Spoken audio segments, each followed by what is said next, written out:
and pay my bills. I want money. That's what I want. That's what I want. That's what I want.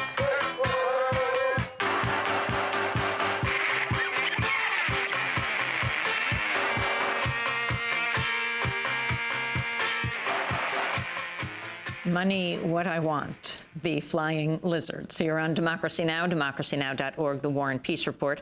We're broadcasting on over 650 stations, on Pacifica and NPR stations, low-power FM college and community radio stations, on public access TV and PBS TV stations, and both TV satellite networks, on Dish Network Channel 9415 Free Speech TV, 9410 Link TV, and on DirecTV Channel 375. And we're video and audio podcasting at democracynow.org. Our headlines also available in Spanish for any radio station to take in transcript and audio form.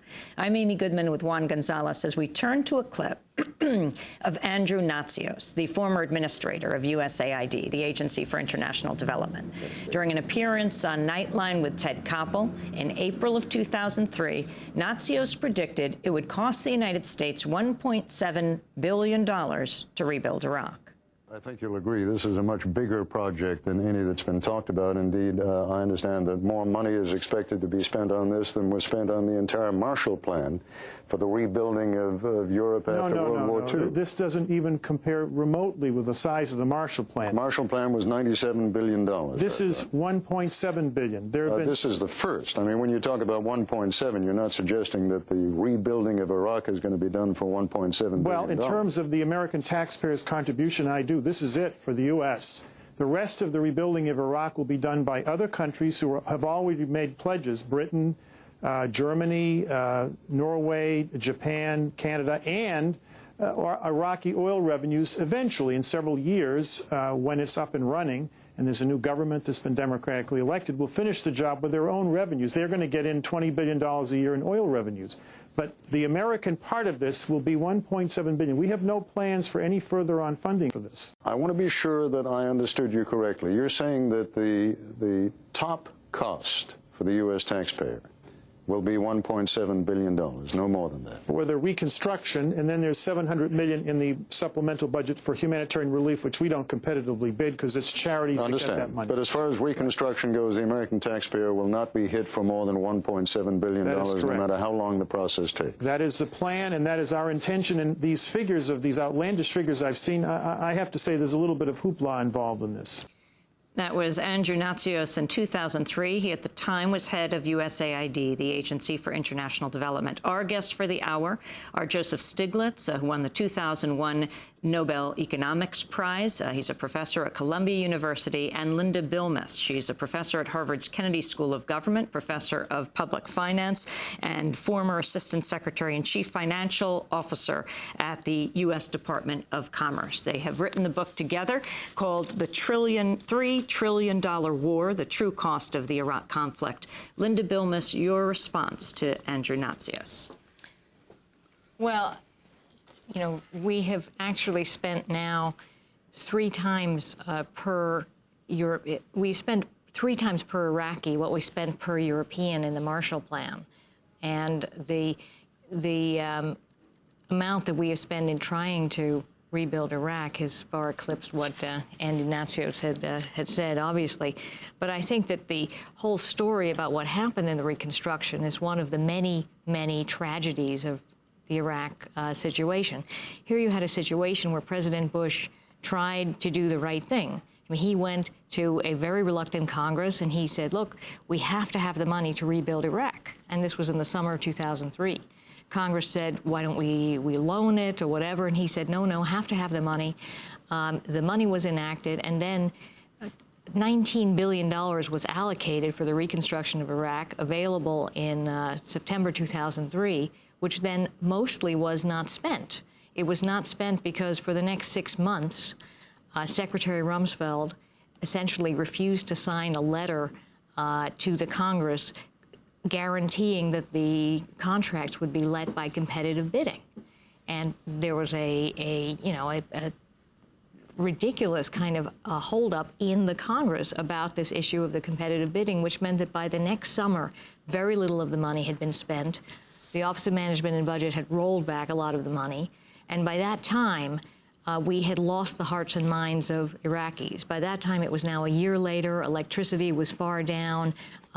All the things that rebuilding money was supposed to be for, rebuilding schools, replenishing electricity, and basic services, was gone. So it was an enormously bungled and missed opportunity. And you talk in your book also the enormous cost of these contracts and the private contractors that are there vis-a-vis actual American soldiers. I think you talk about as security contractors making as much as $400,000 compared to soldiers making costing $40,000 to the government, not necessarily making that 40, but costing $40,000 to the government. This enormous explosion in terms of cost because of the privatization of so much of the actual war and occupation. That's right, and I think one of the problems is that the private contractors' incentives often are not aligned with the national perspectives. For instance, let me give you an example, going back to the issue of Reconstruction, winning the hearts and minds. At the beginning of the war, the unemployment rate got up to 60%. It was in our interest to make sure that there were jobs for as many Iraqis. But what did our contractors do? They brought in Filipinos, Nepalese, because they were cheaper. They were trying to minimize the short-run cost. But that wound up feeding the insurgency because the unemployed young males, combined with the fact that we didn't protect the caches of arms, was an explosive mixture which exploded.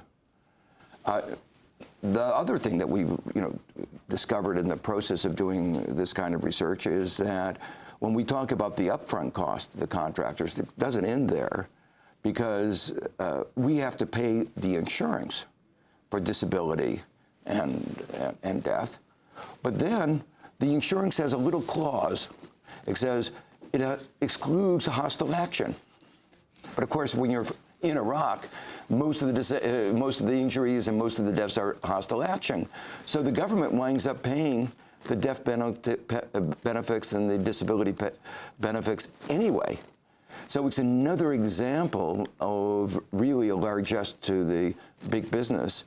And you can see the fact that there's excess profits in terms of what's happened to the stock price of the contractors, and most particularly of Halliburton. Before we go to Halliburton, the issue of comparing the Iraq War costs to previous wars. You've done that. Linda Bilmes, like World War II. Well, the Iraq War has been the most expensive war that we've fought of all of our wars apart from World War II.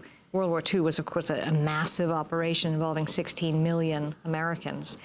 But what is particularly striking about this war, and one of the things that leads to the long-term cost, is the very, very high casualty rate. In previous wars, in World War II and Vietnam and Korea, the number of wounded troops per fatality was about 2 to 1 or 3 to 1. And now the number of wounded troops per fatality is 7 to 1 in combat, and if you include all of those wounded in non-combat and diseased seriously enough to have to be medevaced home, it's 15 to 1. So it's a very significant difference.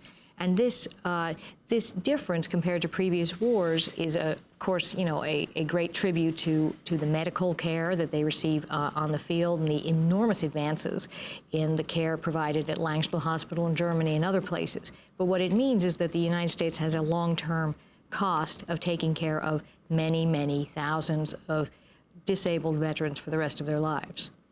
And of course, as you have reported previously, the numbers of those disabled veterans and wounded as a result of the war has been consistently downplayed or hidden by the military in terms of what the actual cost to the Veterans Administration and the government is as a whole.